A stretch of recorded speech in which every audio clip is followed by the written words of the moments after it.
Opening up the form then, let's start with your centre number and the centre name.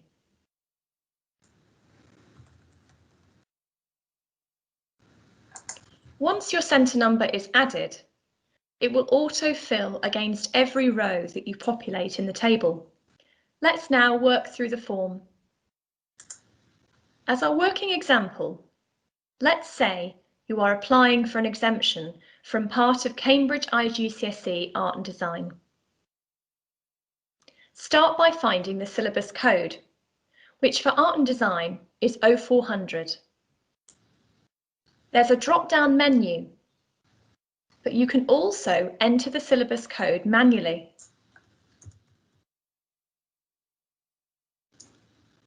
And the cell will show you a green flag if the code is on our exemptions list, meaning that you can apply for an exemption for particular components in this syllabus. If the syllabus you have typed onto the form is not on our exemptions list, you'll get an error message. You can only apply for a Covid-19 exemption for specific syllabuses and components. We've published the list of the syllabuses and components that are available.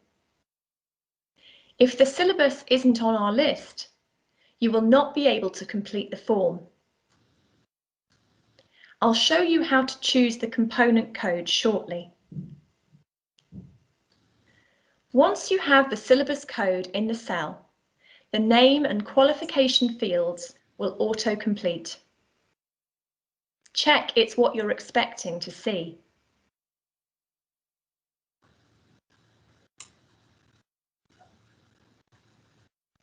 The option code tells us the route through the syllabus that your candidates had been planning to take.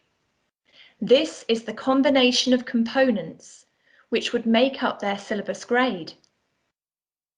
You can find all the option codes in the Cambridge Guide to Making Entries, which is in the support materials section of Direct. Your exams officer will probably be very familiar with the Cambridge Guide to Making Entries. Please make sure you refer to the correct version of the Cambridge Guide to Making Entries. It needs to be for June 2021 and for your own time zone. This will ensure all the option codes reflect exactly what's available in your time zone. In the case of Art and Design, it's likely you'll be doing option code A, which is where candidates take component 1, the coursework, worth 50%, and component 2, the externally set assignment, which is also worth 50%. So, on the application form, you tell us you're doing option code A. This tells us which components your candidates were going to take. Let's say in this example, some of your candidates have been unable to complete their coursework. They have been remote learning for much of the year, and this hasn't given enough time for them to complete their coursework final outcome in your centre. In this example, you are applying for your candidates to be exempt from component 1 coursework. So select component code 01 from the drop-down menu. From this and the fact that your candidates are doing option A, we can see that you expect them to sit and complete component 2, which is the externally set assignment. We know that you may not need to apply for an exemption for your full cohort, and for that reason, we're asking you to give a rough indication as to how many candidates are to be exempted from this component. In this example, let's say you have 20 candidates taking Cambridge IGCSE Art and Design.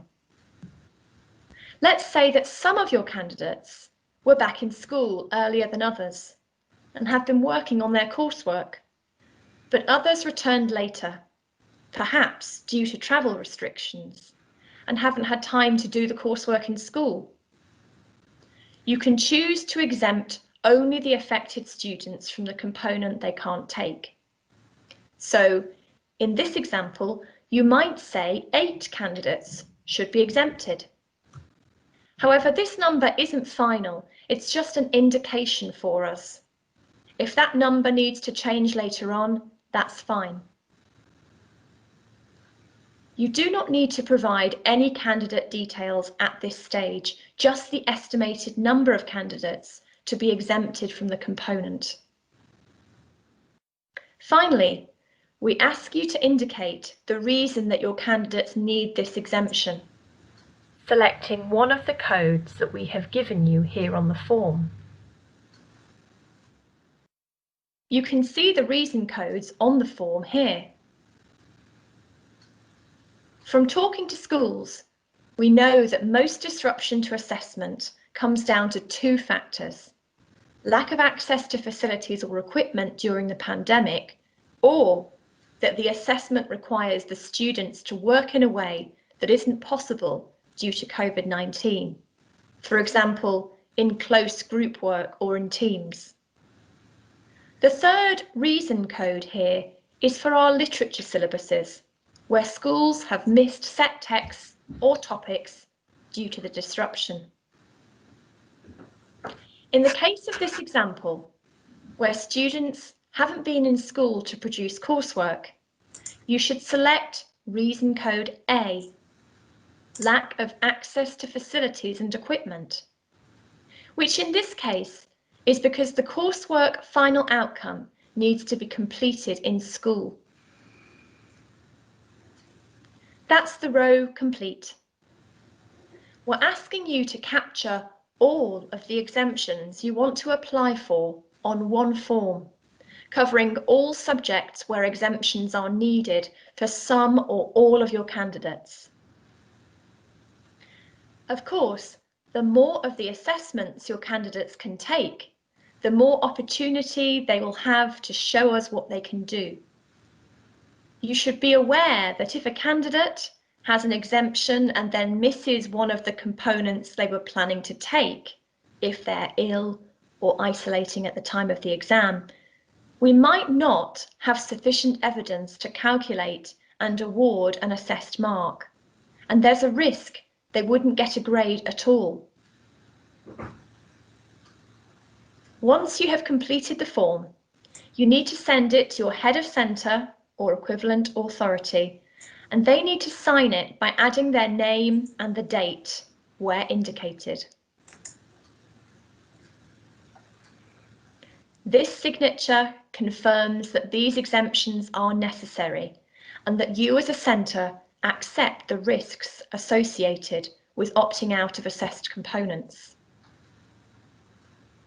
You then need to email the form to us.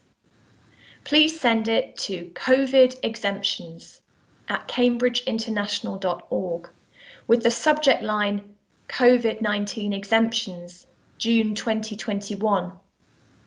We will process your application as quickly as we can and hope to confirm whether your application is accepted within 7 working days.